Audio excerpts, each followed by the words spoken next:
الحمدللہ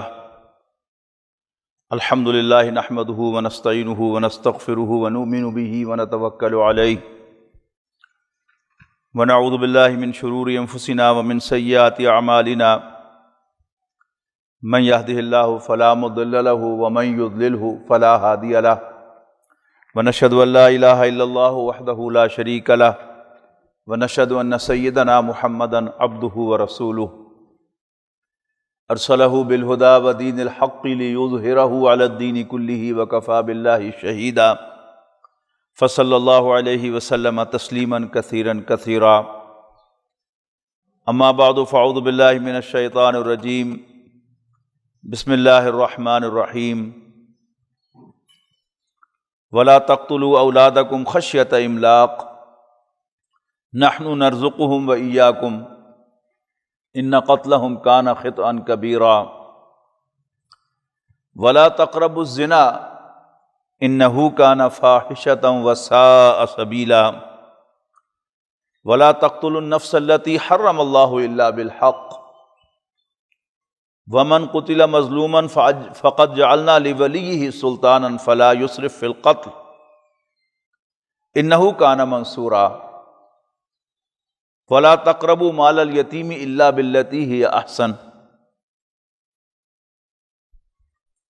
حتی یبلغ اشدہ واوفوا بالعہد ان العہد کان مسئولا واوفوا الکیل اذا کلتم وزنوا بالقسطاس المستقیم ذلک خیر واحسن تأویلا ولا تقف ما لیس لک بہ علم فلا تطعهم ولا تقف ما لیس لک بہ علم ان السمع والبصر والفؤاد کل اولئک کان عنہ مسئولا ولا تمشی فی الارض مرحا انک لن تخرق الارض ولن تبلغ الجبال طولا کل ذلک کان سیئہ عند ربک مکروہا ذلک مما اوحی الیک ربک من الحکمہ ولا تجعل مع اللہ الہا آخر فتلقى فی جہنم ملوما مدحورا افاصفاکم ربکم بالبنین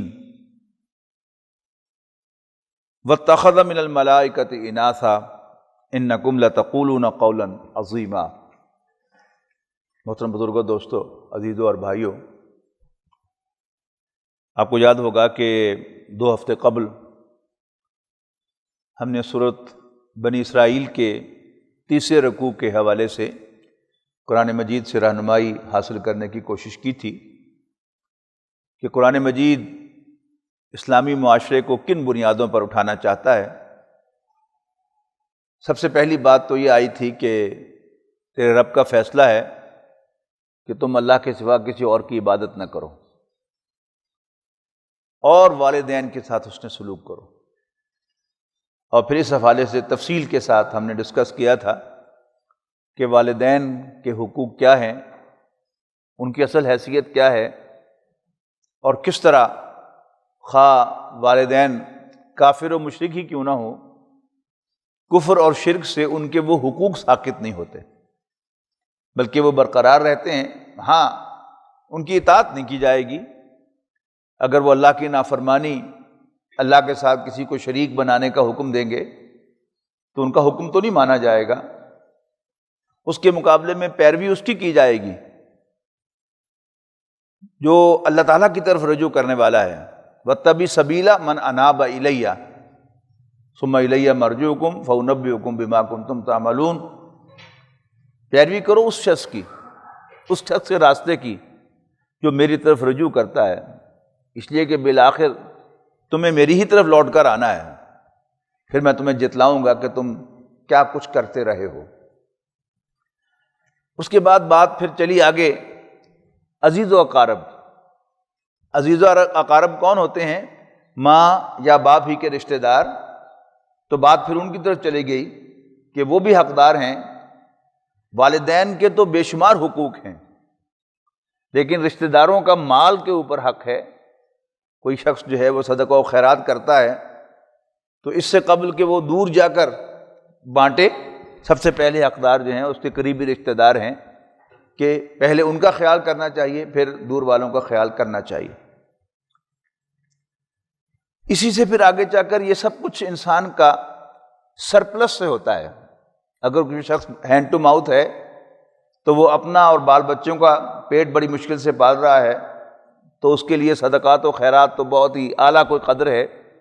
کوئی بڑا ہی اعلیٰ پہنچا ہوا شخص ہوگا تو تنگ دستی کے باوجود بھی وہ اپنے یہ کھاتے کھولے گا، لیکن عام طور پر اس کا کوئی امکان نہیں ہوتا۔ لیکن جس کے پاس سرپلس ہے تو وہ سرپلس جو ہے انسان کے پاس اچھلتا رہتا ہے اندر، اور وہ اپنا اظہار چاہتا ہے۔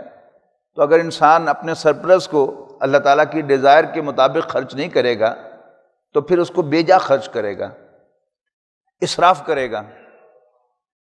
کھانے پینے میں تنوع، ملٹیپل ڈشز، اور پھر لباس میں نمود و نمائش، مہنگے سے مہنگے برانڈز کا پہننا۔ حالانکہ لباس جو ہے وہ انسان کے جسم کو ڈھانپنے کے لیے ہے، اور اس کو ایک معقول ویژن دینے کے لیے ہے کہ وہ معقول نظر آئے۔ انسان اگر لباس اتار دے تو پھر وہ غیر معقول ہو جاتا ہے، لباس پہن لیتا ہے تو معقول ہو جاتا ہے۔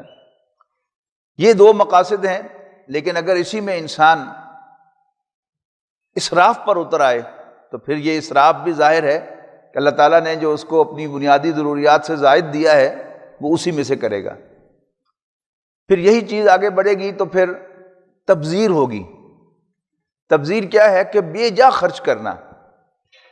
یعنی بچے کی شادی ہے تو کچھ تو اس کی بنیادی ضروریات ہیں، آپ کے زیادہ مہمان آئیں گے تو وہ ایک نئی جگہ جو ہے جو انسان کے لیے مانوس نہ ہو، تو اس میں جہاں انسان صفائی کرتا ہے اور راستے میں سے رکاوٹیں ہٹاتا ہے تو روشنی کا بھی اہتمام کرتا ہے کہ گھر کا آدمی جو روز وہاں سے گزرتا ہے دن میں کئی مرتبہ، تو وہ تو آنکھیں بند کر کے بھی وہاں سے گزر جائے تو وہ گزر سکتا ہے، لیکن جو مہمان آیا ہے اس کے لیے ذرا یہ کام آسان نہیں ہے، تو کوئی ایکسٹرا لائٹ اگر لگا دی جائے تو کوئی حرج نہیں ہے، کوئی تھوڑی سی نشانی کے طور پر کوئی تھوڑی بہت لائٹ آپ لگا دیں وہ بھی کوئی غلط نہیں ہے۔ لیکن پورے کے پورے علاقے کو بقعہ نور بنانا اور مین روڈ سے لے کر 2-3 کلومیٹر کا راستہ جو ہے اس کے اوپر روشنیاں لگانا، اور پھر وہاں طرح طرح کے کھانے، اور پھر بے جا وہاں پر اسراف کرنا، یہ سب کا سب جو ہے یہ اسی جگہ پر جو کام کرنے والے لوگ ہیں ان کے دل کو دکھانا ہے کہ ایک شخص جو ہے وہ اپنے بچے کی شادی پر، بچی کی شادی پر بے جا خرچ کر رہا ہے لاکھوں روپے، وہیں پر جو کمکمے لگانے والا یا ڈیکوریشن کرنے والا شخص جس کی 2 بیٹیاں بیٹھی ہیں لیکن اس کے پاس اتنا سرمایہ بھی نہیں ہے کہ ان کو سادگی کے ساتھ رخصت کر سکے، تو اس کا دل دکھتا ہے۔ اس سے انسانوں کے درمیان نفرتیں پیدا ہوتی ہیں۔ اسی لیے یہاں پر کہا گیا کہ ان المبذرین کانوا اخوان الشیاطین، کہ بے جا صرف کرنے والے تو شیطانوں کے بھائی ہیں۔ اس کے بعد پھر مال سے بات آگے چلی تو وہیں پر فرمایا کہ جو انسان صدقہ و خیرات کرتا ہے، لوگوں کی ہیلپ کرتا ہے، تو لوگ پھر اس کی طرف آتے ہیں امید کے ساتھ، لیکن اس کو کاروباری لوگ جو ہیں وہ اچھی طرح سمجھتے ہیں کہ کبھی ان کے پاس سرپلس ہوتا ہے اور کبھی وہ مقروض بھی ہو جاتے ہیں۔ یہ روز کی روٹین ہوتی ہے کاروبار میں، اور کبھی کوئی مانگنے والا آتا ہے، کوئی ہیلپ لینے کے لیے آتا ہے، تو آپ کے پاس اس وقت کچھ نہیں ہوتا، اس وقت بھی ٹیمپر لوز کرنے کی اجازت نہیں ہے کہ آپ جو ہے ایک دم جو ہے وہ چڑھ دوڑیں کہ میرے اپنا پاس جو کچھ نہیں ہے اور تم مجھ سے مانگنے کے لیے آ گئے ہو، یا ایسی کوئی سخت بات۔ اس لیے کہ سائل کو ڈانٹنا اس کی قرآن مجید نے ہرگز اجازت نہیں دی۔ یہ اپنی جگہ پر ایک حقیقت ہے کہ سائل جو ہیں وہ اس طرح، خاص طور پر یہ جو پروفیشنل سائل ہیں وہ اس طرح انسان کے پیچھے پڑ جاتے ہیں کہ پھر ڈانٹنا ہی پڑ جاتا ہے، لیکن اگر محسوس بھی ہو کہ ڈانٹنا ہی ضروری ہے پھر بھی ڈانٹنے کی اجازت نہیں ہے، معافی مانگنے کی اجازت ہے۔ معافی مانگنا ہمارے بزرگوں کی روایت یہی رہی ہے کہ کوئی مانگنے والا آیا تو اس کو وہ نہیں دے سکتے تو انہیں اس سے معافی مانگی ہے کہ بھائی بابا معاف کرو، بی بی معاف کرو، بھائی معاف کرو، یعنی تمہارا مجھ پر حق ہے۔ اس لیے کہ قرآن مجید نے سائل کا حق قرار دیا ہے تو اس سے معافی مانگی جائے، ڈانٹنے کی اجازت نہیں ہے۔ پھر اسی سے بات آگے چلی کہ ہمارے ہاں ایک مشہور کہاوت یا محاورہ ہے، خدائی ونڈ اور محمدی ونڈ صلی اللہ علیہ وسلم، اور اس کا تھیم یہ ہے کہ اللہ تعالیٰ کی جو تقسیم ہے وہ اندھی تقسیم ہے، معاذ اللہ، کہ وہ کسی کو ڈھیروں دے دیتا ہے اور کسی کو کوڑی کوڑی کا محتاج بنا دیتا ہے۔ ویرائز نبی اکرم صلی اللہ علیہ وسلم کی تقسیم جو ہے وہ مبنی بر عدل ہوتی ہے۔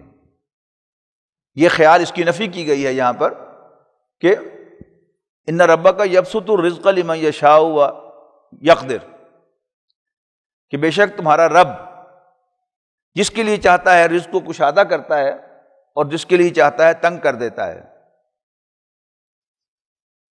انہ کان بعبادہ خبیرا بصیرا، یقیناً وہ اپنے بندوں کو دیکھ رہا ہے اور ان سے پوری طرح خبردار ہے۔ ایسا نہیں ہے کہ میں تنگ دست ہوں، میری ضروریات ہیں اور اللہ تعالیٰ کو پتہ ہی نہیں ہے، ایسا نہیں ہے۔ اللہ تعالیٰ کسی کو دے رہا ہے تو بھی دیکھ کر دے رہا ہے، اور کسی کو محروم رکھ رہا ہے تو بھی دیکھ کر محروم رکھ رہا ہے۔ اس کی اپنی اس میں کوئی حکمت ہے جس کی وجہ سے وہ نہیں دے رہا۔ اگر انسان اللہ تعالیٰ کے فیصلوں پر راضی ہونا سیکھ لے تو پھر وہ حکمتیں بھی انسان کے سامنے جلد آ جاتی ہیں۔ میں نے شاید پہلے بھی عرض کیا تھا کہ اگر آپ سب لوگ یا ہم سب لوگ ذرا جائزہ لیں اپنی گزشتہ زندگی کا، تو زندگی کے وہ واقعات کے جنہیں ہم نے بہت ناپسند کیا تھا کہ ہو یہ کیا ہو گیا، آج ہم جس جگہ پر ہیں تو انہی واقعات کی وجہ سے ہیں کہ اللہ تعالیٰ نے دھکا دیا اور پھر اس کے بعد اللہ تعالیٰ نے اٹھایا۔ حضرت یوسف علیہ السلام کا واقعہ قرآن مجید میں وہ اسی کی خبر دیتا ہے کہ تجزیہ کیجئے کہ اگر حضرت یوسف علیہ السلام کے بھائی انہیں کنویں میں نہ پھینکتے تو کیا حضرت یوسف علیہ السلام مصر کے اتنے بڑے وزیر بنتے، وزیر اعظم بنتے؟ ہرگز نہیں۔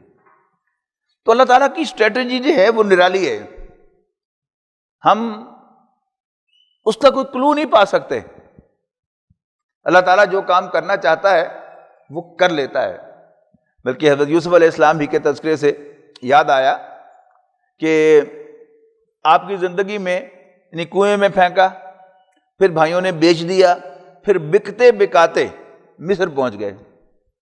وہاں مصر کے ایک بہت بڑے وزیر نے انہیں خرید لیا اور اس نے جا کر بیوی سے کہا کہ اکرمی مثواہ ہو،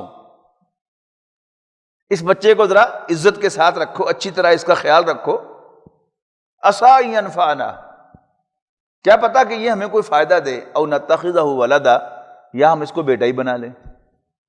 یعنی یوں سمجھیے کہ آپ کی زندگی کو اب پھر ایک سموتھ جگہ ملی کہ مالک نے بیوی سے کہہ دیا کہ اس کا خاص خیال رکھو۔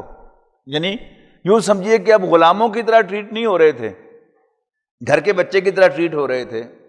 لیکن اللہ تعالیٰ نے پھر ایک بڑے امتحان میں ڈالا کہ وہی عورت جس کو اس کے شوہر نے کہا تھا کہ اس کا خاص خیال رکھو، وہی جو ہے وہ ان میں انٹرسٹڈ ہو گئی اور اس نے انہیں دعوت گناہ دے دی۔ حضرت یوسف علیہ السلام وہاں سے بھاگے، اللہ تعالیٰ نے راستہ کھولا، اور وہ کہانی ساری آپ کو معلوم ہے، اللہ تعالیٰ نے آپ کو جیل بھجوا دیا۔ اس لیے کہ حضرت یوسف علیہ السلام نے جو رسپانس دی تھی، جب اس نے عورتوں کی محفل میں اعتراف کر لیا کہ یس میں نے اس کے خواہش کا اظہار کیا تھا، اور اب بھی اگر یہ میری بات نہیں مانے گا تو پھر جیل بھجوا دیا جائے گا، لاک کر دیا جائے گا جیل میں، وَيَكُونَ مِنَ الصَّاغِرِينَ، اور پھر یہ بے عزت ہو کے رہ جائے گا۔ حضرت یوسف علیہ السلام نے رسپونڈ کیا کہ رب السجن احب الی مما یدعوننی الیہ، ربا جدھر مجھے یہ بلا رہی ہیں اس سے مجھے جیل اچھی ہے، اور اگر تو ان کے ٹریپ کو مجھ سے دور نہیں ہٹائے گا تو پھر میں بھی جذباتی ہو جاؤں گا اور میں ان کے دام میں پھنس جاؤں گا۔ الا تصرف عنی کیدہن اصب الیہن، میں بھی ان کی طرف مائل ہو جاؤں گا، واکن من الجاہلین، اور جذباتی ہو جاؤں گا۔ تو اللہ تعالیٰ نے یوسف علیہ السلام کی وہ دعا سن لی اور جیل بھیج دیا۔ اب جہاں قرآن مجید نے ذکر کیا ہے کہ عزیز مصر نے بیوی سے کہا کہ اس کا ذرا خاص خیال رکھو، وہاں قرآن مجید نے کہا ہے کہ یوں ہم نے یوسف کو مصر میں جگہ دی، مصر میں آباد کیا، اسٹیبلش کیا، اور اس کے لیے ہم نے انہیں خوابوں کی تعبیر سکھائی۔ اس کے بعد ایک جملہ ہے، واللہ غالب علی امرہ، اللہ تعالیٰ اپنے کام پر پورا کنٹرول رکھتا ہے، ولکن اکثر الناس لا یعلمون، لیکن اکثر لوگ اس بات کو نہیں جانتے، اس بات کو نہیں سمجھتے کہ حضرت یوسف علیہ السلام کو، جیسے وہ لڈو ہوتی ہے نا، وہ ایک سائڈ سانپوں والی اور سیڑھیوں والی، اس میں کیا ہے کہ کوئی شخص جو ہے وہ ڈستا چلا جا رہا ہے، ڈستا چلا جا رہا ہے، ڈسا جا رہا ہے بار بار بار بار بار بار، لیکن پھر اچانک وہ سب سے لمبی سیڑھی چڑھ جاتا ہے، یعنی سنگل ڈیجٹ سے وہ 94 پر پہنچ جاتا ہے۔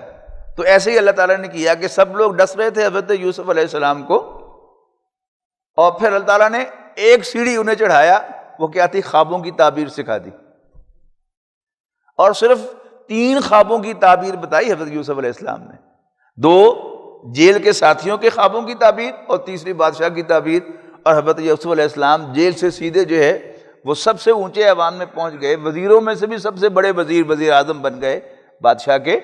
یہ کیا ہے؟ یہ اللہ تعالیٰ کے کام ہے۔ تو اللہ تعالیٰ جو ہے کسی کو گرا رہا ہے تو بھی دیکھ کے گرا رہا ہے، کسی کو اٹھا رہا ہے تو بھی دیکھ کے اٹھا رہا ہے۔ تو اگر ہم اللہ تعالیٰ کے فیصلوں پر راضی ہو جائیں گے تو پھر اللہ تعالیٰ کی مختلف جو بھی ٹریٹمنٹ ہے ہمیں، ان سب کی حکمتیں بھی ہمیں معلوم ہو جائیں گی۔ تو بڑی اہم بات ہے، اس کے لیے جو امپورٹنٹ بات ہے کہ ہم اپنے ذہن میں سے ایکسیڈنٹ کو نکال دیں، جو بھی ہو ہم یہ کہنا چھوڑ دیں کہ پھر ایسا ہو گیا، بس ہم وہاں پر جملہ ایک اور بولنا شروع کر دیں، پھر اللہ نے ایسا کر دیا۔ جو ہی ہم یہ بات اپنے ذہن میں لائیں گے کہ اللہ نے کیا ہے، تو پھر اس پر کوئی افسوس جو ہے اس کی کوئی گنجائش نہیں رہے گی۔ اللہ نے کیا ہے، ٹھیک ہی کیا ہوگا، پھر اللہ تعالیٰ ہمت دے گا، سمجھیں گے کہ ٹھیک کیا ہے، اور پھر اللہ تعالیٰ ہمیں اپنے اس ٹھیک کام کی حکمتیں یا اس کا ٹھیک ہونا جو وہ بھی اللہ تعالیٰ ہم پر واضح کرتا چلا جائے گا۔ سیرت النبی کو دیکھ لیں کہ سیرت النبی میں ایک ٹرننگ پوائنٹ ہے۔ ابو طالب نے نبی اکرم صلی اللہ علیہ وسلم کو سپورٹ کیا، خاندان بنو ہاشم کا سہارا آپ کو حاصل رہا۔ نبوت کے 10ویں سال اللہ تعالیٰ نے وہ سہارا بھی چھین لیا، جس کے نتیجے میں ابو لہب خاندان کا سربراہ بنا، اور اس نے آپ کو خاندان بنو ہاشم سے نکال دیا۔ اب آپ کے لیے مکے میں رہنے کی کوئی گنجائش نہیں تھی، آپ ان پرسوٹ آف اسائلم طائف تشریف لے گئے، اور وہاں بھی آپ کو اسائلم نہیں ملی، بلکہ جو ملا وہ آپ کو معلوم ہے، اور آپ مکہ مکرمہ میں داخل ہوئے ہیں ایک مشرک کی پناہ لے کر۔ اسی سال، یعنی یہ واقعہ یوں سمجھیے کہ 10ویں سال کے آخر میں یا 11ویں سال کے شروع میں ہوا ہوگا، اسی سال معراج ہوئی ہے، آپ کو ری ایشور کرایا اللہ تعالیٰ نے کہ میں تیرے ساتھ ہوں، اور اسی ساتھ پھر مدینہ منورہ کی کھڑکی کھلی ہے، یثرب سے آئے ہوئے 5 افراد مسلمان ہوئے ہیں، اگلے سال 12 آئے ہیں، بیعت عقبہ اولیٰ ہوئی ہے، اور پھر اگلے سال وہ پیشکش لے کے آئے ہیں رسول اللہ صلی اللہ علیہ وسلم کے لیے کہ آپ کے خاندان والوں نے آپ کو نکال دیا ہے، ڈسون کر دیا ہے، آئیے ہم آپ کو اڈاپٹ کرتے ہیں۔ اور پھر آپ نے 14ویں سال نبوت کے ربیع الاول میں ہجرت فرمائی ہے، اور اس کے صرف 7.5 سال کے بعد مکہ مکرمہ فتح ہو گیا۔ تو ہمیں کچھ اندازہ نہیں ہے کہ ہم جن حالات میں سے گزر رہے ہیں ان میں اللہ تعالیٰ نے ہمارے لیے کیا خیر چھپایا ہوا ہے، لیکن خیر ہے اس لیے کہ اللہ نے کیا ہے۔ اللہ تعالیٰ نہ میرا دشمن، نہ آپ کا دشمن، نہ کسی بھی انسان کا دشمن، وہ تو بڑا محبت کرنے والا ہے انسانوں کے ساتھ۔ اس نے یعنی پوری اس جو تخلیق کا کارنامہ ہے، کارخانہ ہے اس میں سب سے اونچی چیز جو اللہ تعالیٰ نے بنائی ہے وہ انسان ہے۔ تو اللہ تعالیٰ کو انسان سے پیار ہے، اللہ تعالیٰ کی تخلیق کا یہ شاہکار ہے، وہ کبھی بھی اس کا برا نہیں چاہتا، لیکن ہم ہیں کہ اللہ تعالیٰ کو بھول جاتے ہیں، تو پھر ہم بھول بھلائیوں میں پڑ جاتے ہیں اور اصل ٹارگٹ سے ہل جاتے ہیں۔ اس کے بعد فرمایا وَلَا تَقْتُلُوا أَوْلَادَكُمْ خَشْيَةَ إِمْلَاقٍ، اپنی اولاد کو مفلسی کے ڈر سے قتل نہ کرو. یہ بھی وہی مال کا مضمون ابھی چل رہا ہے. نحن نرزقهم، ہم ان کو رزق دیتے ہیں، وَإِيَّاكُمْ، اور تمہیں بھی ہم دیتے ہیں. یعنی انسان کی یہ غلط فہمی بھی ذہن سے نکل جانی چاہیے کہ میں اپنے بال بچوں کو پال رہا ہوں، اللہ میرے ہاتھوں ان کو پلوا رہا ہے. اگر میں مر جاؤں گا تو وہ اللہ جو ان کا اصل رازق ہے وہ تو زندہ ہے، اللہ تعالیٰ ان کا بندوبست کرے گا، اللہ تعالیٰ ان کو رزق دے گا.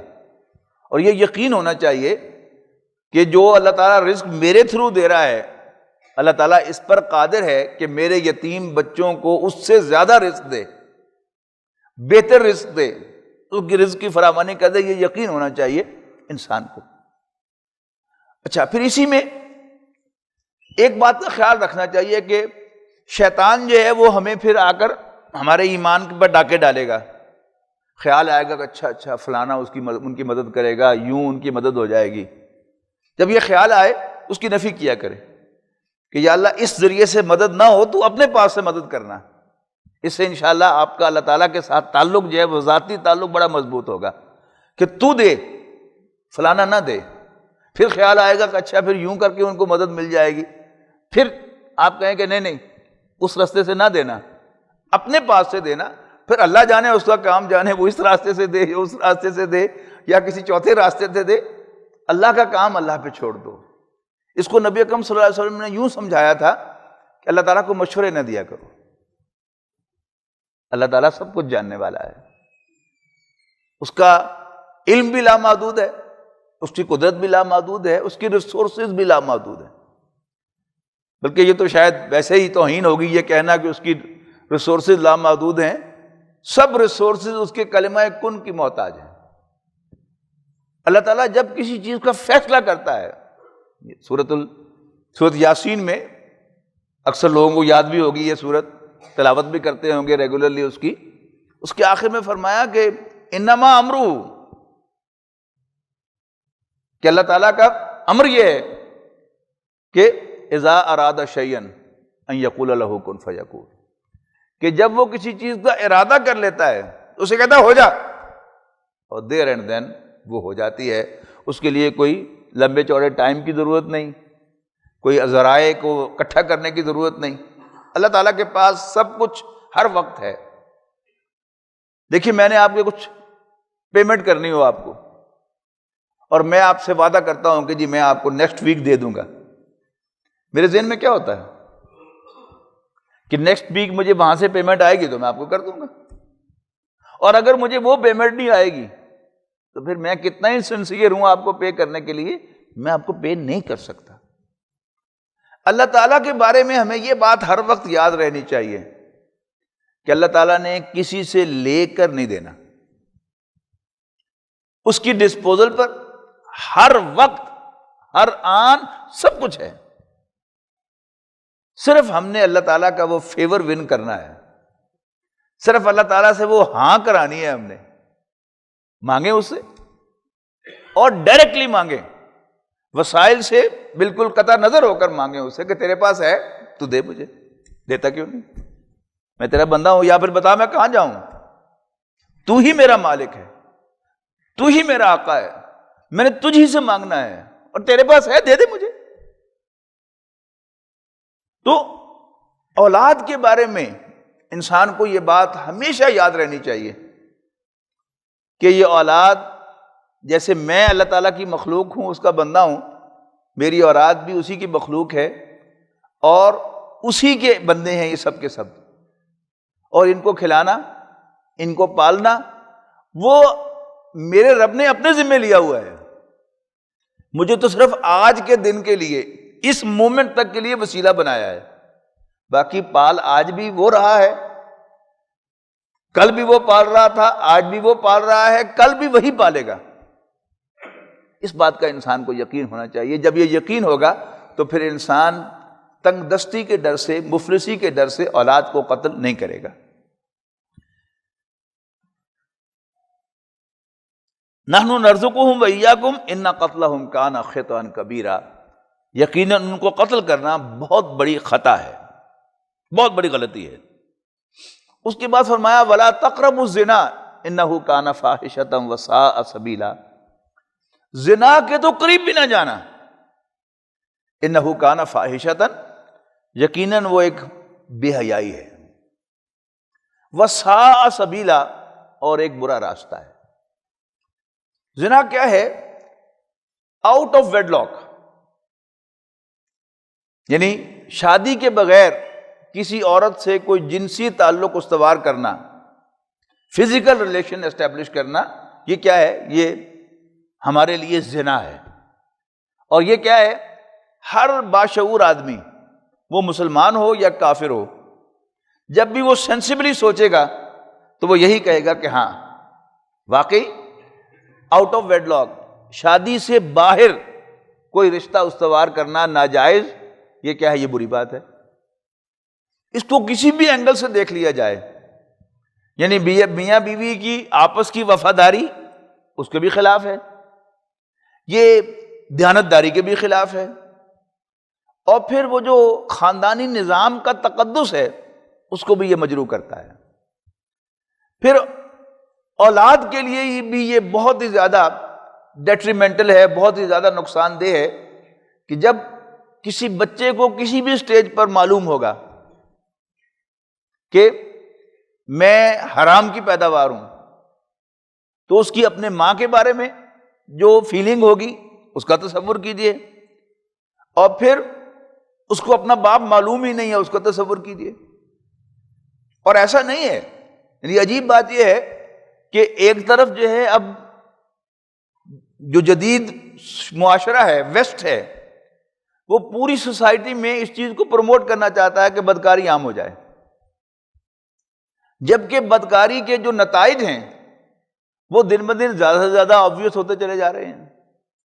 اب یہ جو ڈی این اے ہے اور اس قسم کے پتہ نہیں کتنے اور ٹیسٹ جو ہیں وہ ابھی آنے والے ہیں کہ جن سے پتہ چلے گا، ڈی این اے تو پھر بھی کسی جسم کے کسی حصے کو لے کر کیا جاتا ہے، ایسا بھی ہوگا کہ ایک کھڑا کھڑا آدمی جو ہے اس کا کوئی ٹیسٹ ہوگا کہ جس سے وہ پتہ چل جائے کہ اس کا باپ کون ہے، اس کی ماں کون ہے۔ تو اس کا امبیرسمنٹ کا تصور کیجئے کہ بچے پر کیا بیتے گی کہ میں کون ہوں۔ تو ایک معاشرے کے لیے جو بدترین چیزیں ہیں وہ کیا ہے؟ وہ زنا ہے، وہ بدکاری ہے۔ دوسرا اس کا خطرناک پہلو یہ ہے کہ جیسے میں نے عرض کیا کہ ہر سینسیبل آدمی اس کو سمجھے گا کہ یہ بری بات ہے، ایسا نہیں ہونا چاہیے، لیکن دوسری طرف سینسیبل سے سینسیبل آدمی بھی غیر ارادی طور پر ایسی حرکتیں کرے گا کہ جو اس کو بدکاری کی طرف لے جانے والی۔ میں نے ابھی آپ کو بتایا نا حضرت یوسف علیہ السلام کا، کہ حضرت یوسف علیہ السلام پر جب گھیرا تنگ ہوا تو حضرت یوسف علیہ السلام نے یہ نہیں کہا کہ دیکھو میں نے پہلے بھی تمہیں قریب نہیں پھٹکنے دیا اور اب بھی میں تمہیں قریب نہیں پھٹکنے دوں گا۔ قرآن مجید ہمارے لیے ہدایت ہے نا، تو قرآن مجید کی رہنمائی کیا ہے کہ جب ہم میں سے کسی کو فیل ہو، محسوس ہو کہ اس پر گھیڑا تنگ ہو رہا ہے یا اس کے اندر رجحان جو ہے وہ پیدا ہو رہا ہے مخالف جنس کی طرف، تو اس کو چاہیے کہ وہاں سے بھاگ جائے، اس کو جاب چھوڑنی پڑے تو چھوڑ دے، اس کو کاروبار بدلنا پڑے تو بدل لے، اس کو گھر شفٹ کرنا پڑے تو شفٹ کر لے، پھر اللہ تعالیٰ جو ہے وہ اس کی مدد کرے گا اور اس کو اس بات سے دور رکھے گا۔ انسان اپنے گریبان میں جھانکے، اپنے ضمیر کی سے پوچھے تو بتا دیتا ہے کہ تم یہ غلط حرکت کر رہے ہو۔ صاف پتہ چل جاتا ہے انسان کو کہ یہ ٹینڈنسی جو ہے میری ادھر جا رہی ہے۔ ہم کتنے ہی پارسا ہو جائیں، ذرا جائزہ لیں اپنا کہ کیا ایک مرد سے گفتگو کرتے ہوئے اور ایک عورت سے گفتگو کرتے ہوئے ہماری فیلنگ ایک جیسی ہوتی ہے؟ ہرگز نہیں ہوتی۔ یہ خطرے کی گھنٹی ہے۔ تو جہاں بالکل ضروری ہو تو وہ بات جو ہے وہ کی جائے، اور غیر ضروری بات سے اجتناب کیا جائے تو اللہ تعالیٰ پھر راستے کھولتا ہے۔ اور یہ کیسے ہوتا ہے؟ اس آیت میں غور سے پڑھیے گا اس آیت کو، کہ اس آیت میں یہ نہیں فرمایا کہ زنا نہ کرو، کیا فرمایا ہے؟ زنا کے قریب بھی نہ جاؤ، اس لیے کہ باقی جو محرمات ہیں، شراب ہمیں معلوم ہے کہ شراب حرام ہے، سور ہمیں معلوم ہے کہ سور حرام ہے، تو جہاں کہیں ہمیں شک پڑ جائے گا، کسی ہوٹل میں اگر پتہ چل جائے کہ یہاں سور جو ہے وہ بھی سرو ہوتا ہے، تو میں سمجھتا ہوں کہ جتنے بھی لوگ یہاں بیٹھے ہیں وہ سب لوگ اس ریسٹورنٹ میں جانا چھوڑ دیں گے، اس خیال سے کہ شاید برتن تو وہی ہوں گے، شاید چمچ تو وہی ہوں گے، کانٹے تو وہی ہوں گے، انسان چھوڑ دے گا وہاں جانا، ایک مسلمان جو ہے۔ لیکن اسی طرح کوئی حرام چیز ہے شراب، ہم اس کے قریب بھی نہیں اللہ کے فضل و کرم سے جاتے، لیکن یہ معاملہ ایسا ہے کہ انسان غیر ارادی طور پر اس کی طرف بڑھتا رہتا ہے۔ کہ میں مثال دیا کرتا ہوں کہ ہم میں سے جو لوگ کنزرویٹو ماحول میں پیدا ہوتے ہیں اور ایک کنزرویٹو ماحول میں تعلیم حاصل کرتے ہیں ابتدائی، اور پھر ایف ایس سی کے بعد وہ اچانک یونیورسٹی میں جاتے ہیں یا پروفیشنل کالج میں جاتے ہیں، تو کو ایجوکیشن جو ہے وہ آ جاتی ہے، تو پہلے دن یونیورسٹی میں اگر کوئی لڑکی راستہ پوچھ لے تو انسان کے پسینے چھوٹ جاتے ہیں، لیکن اس کے بعد اگر وہ احتیاط نہیں کرتا تو پھر اس کے پسینے چھوٹنے نہ صرف ختم ہو جاتے ہیں بلکہ ہی از کوائٹ کمفرٹیبل۔ یہ چیز رہنی چاہیے کہ اس کو یہ محسوس ہو کہ یہ مرد ہے اور یہ عورت ہے۔ مرد کے ساتھ میں فرینکلی بات کروں گا، عورت کے ساتھ میں ریزرو رہ کے بات کروں گا، تو پھر وہ ریزرو رہے گا، اس کا مطلب ہے کہ دور رہے گا۔ اس کے مقابلے میں وہ نوجوان کہ جو ایسی کوئی لائن نہیں کھینچتا اور اس بات کو ذہن میں نہیں رکھتا کہ میں نے عورتوں سے گھلنا ملنا نہیں ہے، تو پھر ایک دو ہفتے کے بعد وہ نہ صرف یہ کہ کوئی کام کی بات، کوئی سلیبس کی بات، کوئی پڑھائی کی بات ڈسکس کر رہا ہوتا ہے ان کے ساتھ، بلکہ گپ شپ بھی لگا رہا ہوتا ہے، گپ شپ میں مکمل تعارف بھی حاصل ہو رہا ہوتا ہے، اور اسی تعارف میں کہیں کوئی دکھ بھری بات جو ہے وہ کوئی اس کی کلاس فیلو اس کو سنائے گی تو پھر اس کے ساتھ وہ کنسول بھی کرے گا، اور پھر اس کے آنسو بھی پوچھنے پڑیں گے، پھر پتہ ہی نہیں چلے گا انسان کہ اسی ہمدردی میں زور دے کر کہہ رہا ہوں، ہمدردی میں، سمپیتھی میں اس کو گلے لگا لے گا۔ اب یہ کیا ہے کہ آج سے 1 سال پہلے وہ اس کا تصور بھی نہیں کر سکتا تھا، اب بھی اس کی کوئی ارادہ جو ہے وہ بدکاری کا نہیں ہے،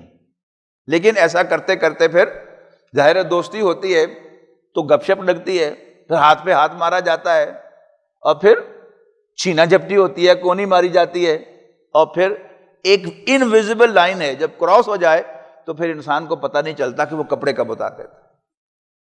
اگر انسان دور رہے گا اس سے تب تو یہ ممکن ہوگا، اور اگر وہ شعوری طور پر دور نہیں رہے گا، غیر محرم عورتوں سے گفتگو کرنے، ان کے ساتھ کوئی لین دین کرنے میں احتیاط نہیں برتے گا، ایک فاصلہ نہیں رکھے گا، تو پھر وہ کسی بھی چیز میں ملوث ہو سکتا ہے۔ اب غیر محرم عورتیں کیا تعریف کیا ہے غیر محرم کی؟ ہر وہ عورت جس سے زندگی کے کسی بھی سٹیج میں نکاح ہو سکتا ہے وہ غیر محرم عورت ہے۔ محرم کون ہے؟ یہ حرام سے ہے کہ جس کے ساتھ نکاح حرام ہے۔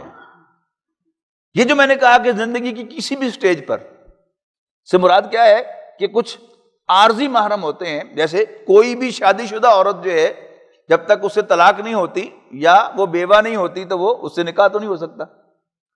اسی طرح 2 بہنیں اکٹھی نہیں کی جا سکتی نکاح کے اندر، خالہ اور بھانجی اکٹھی نہیں ہو سکتی، پھوپھی اور بھتیجی اکٹھی نہیں ہو سکتی۔ یہ کیا ہے؟ یہ شریعت کے احکام ہیں۔ باقی اس کے علاوہ تمام عورتیں جو ہیں وہ نامحرم ہیں، اس لیے کہ ایون ان کے ساتھ بھی کوئی شادی شدہ عورت ہے، اگر اس کو طلاق ہو جاتی ہے تو عدت کے بعد اس سے شادی ہو سکتی ہے، اور اگر کوئی شادی شدہ عورت ہے اس کا شوہر فوت ہو جاتا ہے 4 ماہ 10 دن کے بعد اس کی عدت ختم ہو جائے گی، اس سے شادی ہو سکتی ہے۔ اسی طرح کسی کی بیوی مر جائے یا اس نے بیوی کو طلاق دے دی ہو تو پھر اس کے وہ جو بیوی کے محرم رشتے تھے، بیوی کی خالہ، بیوی کی پھوپھی، بھانجی، بھتیجی، نواسی، پوتی، یہ سب کے سب جو ہیں یہ پھر حلال ہو سکتے ہیں، بلکہ نواسی پوتی نہیں ہوگی، سوری یہ میں نے غلط کہہ دیا ہے، کہ پھر وہ رشتے جو ہیں وہ خالہ بھانجی اور پھوپھی اور بھتیجی یہ حلال ہو جاتے ہیں. ان سب کے اسی طرح کزنز کے ساتھ بھی انسان کو بہت زیادہ احتیاط برتنے کی ضرورت ہے. اور خاص طور پر یہ جو بیوی کے محرم رشتے ہیں ان میں اور بھی زیادہ احتیاط کی ضرورت ہے. اس لیے کہ یہ جو محرم رشتے ہیں بیوی کے، اگر انسان شہوت کے ساتھ ان کو ہاتھ لگا دیتا ہے تو پھر مسئلہ جو ہے وہ خراب ہو جاتا ہے. یہ کسی مفتی صاحب سے آپ پوچھیں جا کے پھر اس کی امپلیکیشن کیا ہے، نکاح برقرار رہتا ہے نہیں کہتا. یہ سب چیزیں جب تو نیٹ پر بھی آپ کو اویلیبل ہیں. مفتی طارق مسعود صاحب الحمدللہ کھل پر ان کے فقہی مسائل جو ہیں وہ بیان کرتے ہیں، ان کو سننا چاہیے، ہمیں معلوم ہونا چاہیے یہ سب چیزیں جو ہے. تو احتیاط رکھنا. اسی طرح نوکرانی ہے گھر کے اندر، یاد رکھیے گا کہ وہ جو لونڈی ہوتی تھی، اب تو وہ ہے نہیں، اس کے ساتھ سیکس جائز کیا ہے قرآن مجید نے، اس لیے کہ وہ کلوز کانٹیکٹ میں اس نے رہنا ہے، بجائے اسے کہ چوری چھپی کوئی کام کرے تو اللہ تعالیٰ نے اس کو حلال ہی کر دیا ہے. لیکن نوکرانی جو ہے وہ یاد رکھیے گا وہ لونڈی نہیں ہے، اس کے ساتھ سیکس الاؤڈ نہیں ہے. اور پھر اس کے ساتھ وہی احتیاطیں جو ہے ملحوظ رکھنی ہوں گی کہ اس کو آپ کو ایک فاصلے پر رکھنا ہوگا. اور اس میں جو خواتین ہیں گھر کی، ان کو یہ احتیاط کرنی چاہیے کہ اپنے شوہروں کی، اپنے جوان بیٹوں کی خدمت انہیں خود کرنی چاہیے. انہیں چائے پانی پکڑانا جو ہے یہ نوکرانیوں پر نہ ڈالیں تاکہ وہ فاصلہ جو ہے برقرار رہے.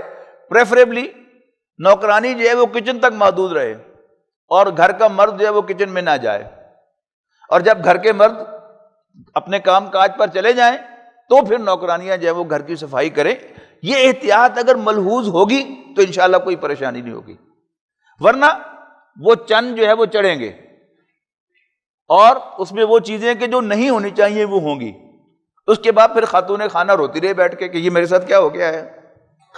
ایسا اس نے خود کروایا ہے کہ اگر اس نے احتیاط نہیں برتی. مرد کی نیچر کو سمجھنا چاہیے. قرآن مجید نے جو چیزیں مرد کے لیے پرکشش بنائی ہیں ان کو بیان کیا ہے، اللہ تعالیٰ نے بنائی ہیں قرآن مجید میں، اس کا بیان ہے. اس میں سر فہرست عورت ہے. اور if I am not wrong، مرد کی 99% انوالنٹری موومنٹ جو ہے وہ وومن اورینٹڈ ہوتی ہے. 99، بہت بڑی بات میں کہہ رہا ہوں، غور سے سنیے گا اس کو. دوسرے نمبر پر قرآن مجید نے کہا ہے بیٹے. سورۃ آل عمران کی آیت نمبر 14 ہے، زُيِّنَ لِلنَّاسِ حُبُّ الشَّهَوَاتِ مِنَ النِّسَاءِ وَالْبَنِينَ وَالْقَنَاطِيرِ الْمُقَنطَرَةِ مِنَ الذَّهَبِ وَالْفِضَّةِ إِلَى آخِرِ الآیہ، کہ پرکشش بنائی گئی ہیں لوگوں کے لیے، یعنی مردوں کے لیے، ان کی خواہشات کی محبتیں جو انہیں لاحق ہیں عورتوں سے اور بیٹوں سے اور بینک بیلنس سے، سونے اور چاندی کے ڈھیروں سے، اور نشان زدہ برانڈڈ گھوڑوں سے، یعنی برانڈڈ رائڈ سے. اور مرد کی تصویر ایگزیکٹلی یہی ہے. ہم سب لوگ اپنے گریبانوں میں بھی جھانک لیں اور ارد گرد مشاہدہ بھی کر لیں تو یہی بالکل انسان کی تصویر ہے. قرآن مجید کی یہ آیت جو ہے یہ آپ کو بتا دے گی کہ یہ اللہ کا کلام ہے. تو 99% جو انوالنٹری موومنٹس ہیں وہ وومن اورینٹڈ ہوں گی، اور 99% جو انسان کی کانشیس موومنٹس ہیں، والنٹری کانشیس، وہ سن اورینٹڈ ہوتی ہیں. بچے کا مستقبل، بچے کی تعلیم، بچے کی شادی، بچے کے لیے گھر بنانا کہ میں مر جاؤں تو میرے بچوں کو کوئی ٹھکانہ جو ہے وہ اویلیبل ہو. تو انسان جو دن صبح سے لے کر شام تک کام کر رہا ہے وہ کس کے لیے کر رہا ہے؟ یعنی وہ شعوری اس کا جو سارا کا سارا عمل ہے وہ بیٹے کے لیے ہے، اولاد کے لیے ہے. وہاں بھی وہ جو انوالنٹری ہوگی کہ گیا ہے دفتر بیٹے کے لیے کمانے کے لیے، لیکن وہاں بھی اس کی کوئی عورت ملے گی تو اس کے ساتھ اس کو گپ شپ لگانے کا مزہ آئے گا، وہ اس کے ساتھ جو ہے وہ بیٹھے اٹھے گا. وہ چیز جو ہے وہ برقرار، وہ کیا ہے، وہ انوالنٹری حصہ ہے، انکانشیس حصہ ہے انسان کا، لیکن کانشیسلی وہ گیا ہے بیٹے کے لیے. اب جو ہماری جدید تہذیب ہے، خاص طور پر ویسٹ، وہ جو تہذیب پوری دنیا میں رائج کرنا چاہتا ہے وہ کیا ہے کہ یہ جو فرق ہے یہ ختم ہو جائے اور سب کے سب حرام خوری میں ملوث ہو جائے. ابھی 8 مارچ کو آپ پڑھ رہے ہیں اخبارات میں، نیٹ پر دیکھ رہے ہیں کہ وومن ڈے ہے 8 مارچ، اور اس پر ایک مارچ جو ہے پاکستان کے 3 شہروں میں ہونے والی ہے. پہلے اس کا پچھلے سال ٹریلر دکھایا تھا انہوں نے اسلام آباد میں کہ میرا جسم میری مرضی، اس طرح کے نعرے کہ جو پابندی ہے کہ صرف میرے جسم کے ساتھ میرا شوہری تعلق قائم کر سکے، ہم اس کو نہیں مانتی۔ کتنا زہر تھا اس نعرے کے اندر۔ اور اب بڑی زور شور سے تیاریاں ہو رہی ہیں، یعنی 3 شہروں کے اندر، لاہور، کراچی اور اسلام آباد میں یہ مارچ ہوگی۔ اس کے لیے باقاعدہ ریہرسلز ہو رہی ہیں، اور یہ ساری جو این جی اوز ہیں مختلف جو فورن فنڈنگ سے کام کر رہی ہیں، کیا مقاصد ہیں؟ ہم سے جو محبت ہے ویسٹ کو، وہ تو 9/11 کے بعد بہت کھل کر سامنے آ گئی ہے۔ تو اب بھی اگر وہ فنڈنگ کر رہے ہیں، کیوں کر رہے ہیں؟ ان کا کیا مفاد ہے؟ یعنی اس معاشرے کو گندا کرنا۔ وہ جو میں نے گنوائی ہیں کہ اگر کسی جگہ پر زناکاری ہوتی ہے تو اس میں کیا کیا خرابیاں ہوتی ہیں، چند ایک میں نے گنوائی ہیں، ساری نہیں گنوائی۔ اس میں ٹرسٹ ختم ہو جاتا ہے۔ وہ ایک انڈیا سے ایک عالم دین آئے تھے، مجھے ان کا جملہ بڑا یاد ہے۔ انہوں نے کہا جی سلام محمد رسول اللہ صلی اللہ علیہ وسلم کو، کہ انہوں نے جو تعلیمات دی ہیں ان کی بنیاد پر میں ٹھاٹ سے اپنے نام کے ساتھ اپنے والد کا نام لکھ سکتا ہوں کہ مجھے یقین ہے کہ میں اپنے والد ہی کی اولاد ہوں۔ لیکن اب ویسٹ کیا چاہتا ہے کہ ہمارے ہاں پیدا ہونے والے بچے وہ کانفیڈنس کے ساتھ یہ نہ کہہ سکے کہ میں اپنے باپ کی اولاد ہوں۔ اس کے لیے عورت جو ہے وہ اس کو اکسانا، اور اس میں نقصان کس کا ہے؟ عورت کا۔ مرد تو اپنا مزہ لے کے فارغ ہو گیا، اور اب بھگتے گی کون؟ وہ عورت بھگتے گی۔ اور اس کے لیے بے شک آپ جتنے مرضی قوانین بناتے رہے، ان کا توڑ بھی ہوتا رہے گا۔ عورت کے تحفظ کے لیے قوانین بنائے، ویسٹ کے اندر رائج کیے، تو انہوں نے کہا یہ ہم شادی کرتے ہی نہیں، پھر جیسے تم چاہتے ہو ہم بھی ویسے ہی کرتے ہیں، وی لیو ٹوگیدر، تاکہ کوئی لائبلٹی نہ ہو۔ تو کیا ہوا؟ نقصان کس کا ہوا؟ پھر عورت کا ہوا۔ مرد اور عورت کی برابری، یہ نعرہ اس سے زیادہ دھوکہ اور کوئی نہیں ہے۔ عورت کو یہ احساس دلانا کہ آؤ ہمارے شانہ بشانہ آ جاؤ۔ عورت کو تو اپنے شانہ بشانہ نکال لیا ہم نے باہر، اس سے معاشی جد و جہد کروا لی۔ لیکن کیا کوئی مرد بھی عورت کی شانہ بشانہ کبھی گیا ہے؟ کیا وہ عورت کی ذمہ داریوں کو شیئر کر سکتا ہے؟ کیا وہ عورت کے ساتھ، اپنی بیوی کے ساتھ ہی کہیں یہ طے کر سکتا ہے کہ بھئی تم اکیلے پریگنینسی بیئر نہ کرنا، میں تمہارے ساتھ شریک ہوں گا اس میں؟ نہیں سکتا۔ اللہ تعالیٰ نے مرد کو اس کام کے لیے بنایا ہی نہیں ہے۔ کیا ہے؟ بڑی خوش ہے عورت کہ میں مرد کے شانہ بشانہ آ گئی ہوں۔ مرد کا ہاتھ بٹا رہی ہے، مرد اس کا ہاتھ نہیں بٹا سکتا۔ تو یہ ساری جتنی بھی اس قسم کی تحریکیں ہیں، فیمنزم موومنٹ ہے، عورتوں کی آزادی کی تحریک ہے، لے دے کر آپ اس میں دیکھیں گے اس کا حاصل یہی ہوگا، عورت کو بے وقوف بنا کر اس کی عزت لوٹنا، بے وقوف بنا کر اس سے اپنے حصے کا کام لینا، اور اس کے پیچھے کچھ نہیں ہے۔